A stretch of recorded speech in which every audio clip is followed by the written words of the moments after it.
آتے ہیں آپ کے حسب کی طرف، آپ کے کردار کی طرف، آپ کے کریکٹر کی طرف۔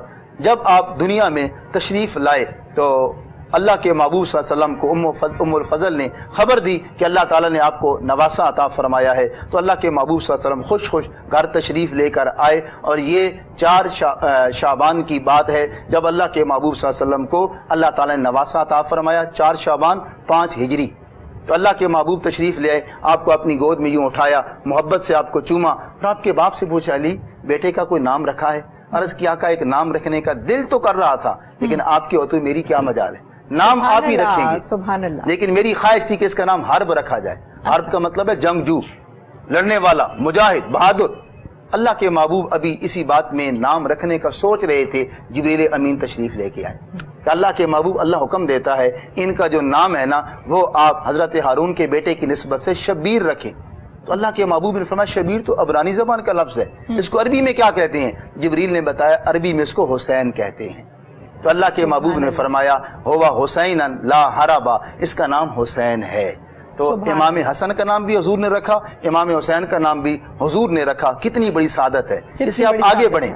اللہ کے محبوب صلی اللہ علیہ وسلم خود امام حسین کو گھٹی لگاتے ہیں، بچے پیدا ہوتے ہیں ان کو گھٹی دی جاتی ہے، کسی کو کھجور سے، کسی کو شہد سے، عام طور پہ میٹھی چیز سے۔ پر آج اللہ کے محبوب نے عجیب معاملہ فرمایا، آپ نے امام حسین کو نہ کھجور سے گھٹی دی نہ شہد سے گھٹی دی، بلکہ اپنا لعاب دان، اپنی زبان مبارک امام علی مقام کے منہ میں رکھ دیتے ہیں، اپنے لعاب سے امام حسین کو گھٹی دیتے ہیں۔ وہ سرکار اپنی نگاہ نبوت سے دیکھ رہے تھے ایک وقت آئے گا میرا یہ نواسا کرب و بلا میں شہید کیا جائے گا، اسے پیاسا رکھا جائے گا، تو سرکار نے آج اپنا لعاب دان انہیں عطا فرما کے بتا دیا حسین اگر کربلا میں پیاس لگے نا تو میرے لعاب دان کو یاد کر لینا، کیونکہ سرکار کا لعاب دان کوئی معمولی چیز تو نہیں ہے۔ سبحان اللہ، یہ میٹھے کڑوے کنویں میں جاتا ہے تو کنواں میٹھا ہو جاتا ہے، کنواں میٹھا ہو جاتا ہے۔ صحابہ کے ایک جو ہے برتن کے پانی میں جاتا ہے تو پورا 1400 صحابہ سراب ہو جاتے ہیں، پانی ختم نہیں ہوتا۔ حضرت قتادہ کی آنکھ میں لگتا ہے تو نکلی ہوئی آنکھ جڑ جاتی ہے۔ یہ وہ متبرک لعاب اللہ کے محبوب نے عطا فرمایا۔ پھر خود ہی امام حسین کے کان میں اذان بھی اللہ کے محبوب نے دی ہے، دائیں کان میں اذان کہی، بائیں کان میں اقامت کہی۔ آج کی دنیا میں پیدا ہوتا ہے کسی کے کان میں باپ اذان دے گا، کسی کے کان میں اس کا چچا، دادا، کوئی قاری صاحب، علامہ صاحب، مفتی صاحب وہ اذان دیں گے، لیکن امام حسین کے کان میں اذان بھی خود مصطفیٰ نے دی ہے۔ سبحان اللہ، یہ اعزاز امام حسن کو بھی ہے اور یہ اعزاز امام حسین کو بھی ہے رضی اللہ تعالی عنہما، اور یہ اعزاز حضرت اسامہ بن زید کو بھی ہے، ان کے کانوں میں حضور نے اذان دی ہے۔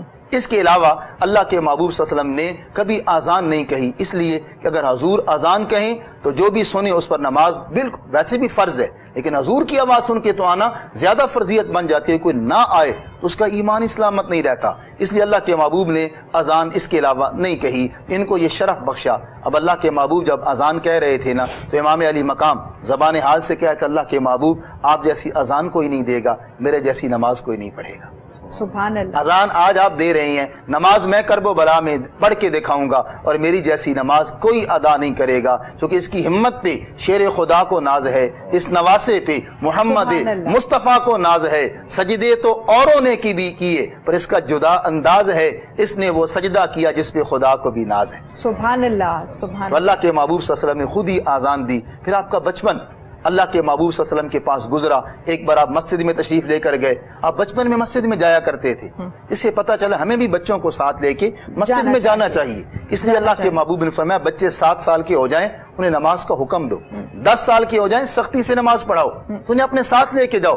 تو یہ امام علی مقام کو تربیت اپنے گھر سے مل رہی ہے۔ باپ وہ ہیں کہ سارا دن محنت مزدوری کرنے والے، ساری رات عبادت کرنے والے، ماں وہ ملی سیدہ کائنات سیدہ خاتون جنت فاطمۃ الزہرا رضی اللہ تعالی عنہا کہ سارا دن گھر کے کام کاج بھی کر رہی ہیں، جھاڑو بھی لگا رہی ہیں، چکی بھی اپنے ہاتھوں سے پیس رہی ہیں، پانی بھی خود بھر کے لا رہی ہیں، اور جب آٹا گوندھ رہی ہیں زبان پہ قرآن کی تلاوت جاری ہے، روٹی پکا رہی ہیں قرآن کی تلاوت جاری ہے، جھاڑو لگا رہی ہیں قرآن کی تلاوت جاری ہے۔ تو جو ماں ہر وقت بچے کو قرآن پڑھ کے سنائے گی، جسے لوریاں بھی قرآن پہ ملیں گی، وہ کربلا میں جا کے قرآن نہیں پڑھے گا تو اور کیا کرے گا۔ آج ہم شکوہ کرتے ہیں ہمارے بچے دین سے دور جا چکے ہیں، بھئی ہم نے بچوں کو سکھایا ہی کیا ہے؟ بچہ روئے تو ماں ٹی وی آن کر کے دے دے گی، بیٹا کارٹون دیکھ لو، یا کوئی ڈرامہ لگا کے دے دیا، کوئی فلم لگا کے دے دی۔ جس بچے نے وہ بچپن سے دیکھنا ہے اس نے بڑے ہو کر وہی بننا ہے۔ تو آج ماؤں کو ضرورت اس بات کی ہے کہ وہ سیدہ طیبہ طاہرہ سیدہ فاطمہ الزہرا کی سیرت اپنائیں، بچوں کو قرآن کی لوریاں دیں، تو بچپن سے جو بچہ قرآن سنتا ہے پھر وہ